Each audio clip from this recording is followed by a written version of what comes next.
Good evening friends. நம்ம இன்றைக்கி static ஜிகேயில் வந்து எப்படி G4 countries, G8 countries, G7 countries, அப்புறம் சார் கண்ட்ரிஸ் அதெல்லாம் எப்படி ஈஸியாக ஞாபகம் வச்சுக்கலாம் அப்படிங்கிறது ஒரு ஷார்ட்கட் பார்ப்போம்.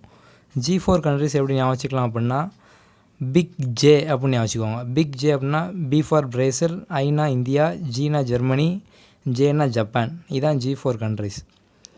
ஓகே, நெக்ஸ்ட்டு G8 கண்ட்ரிஸ் எப்படி ஞாபகம் வச்சுக்கலாம் அப்படின்னா ஜிஜே ஃபேப்ரிக் அப்படிங்கிற ஒரு கோட் ஞாபகம் வச்சுக்கோங்க.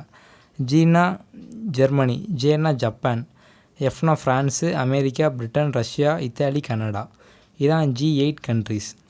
ஓகே, நெக்ஸ்ட்டு G7 கண்ட்ரிஸ் எப்படி ஞாபகம் வச்சுக்கலாம் அப்படின்னு பார்த்தீங்கன்னா அந்த G8 என்ன சொன்னோம் ஜிஜே ஃபேப்ரிக், அதில் 6 மட்டும் எடுத்துருங்க. ரஷ்யாவை எடுத்துட்டீங்க அப்படின்னா அதான் G7 கண்ட்ரி. ஓகே, நெக்ஸ்ட்டு வந்து சார் கண்ட்ரிஸ் என்னன்னு பார்த்தீங்கன்னா MBBS ஸ்பெயின் அப்படிங்கிற கோடோட ஞாபகம் வச்சுக்கோங்க.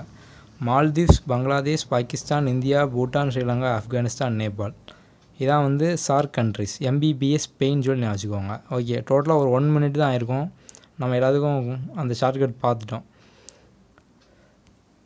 நம்மளோட சேனலில் எல்லா சப்ஜெக்ட் பாலிட்டி, எக்கனாமிக்ஸ், ஹிஸ்ட்ரி எல்லாம் நம்ம அதிகமான ஷார்ட்கட் போட்டிருப்போம். ஆப்டிடியூட் கூட ஷார்ட்கட் போட்டிருப்போம்.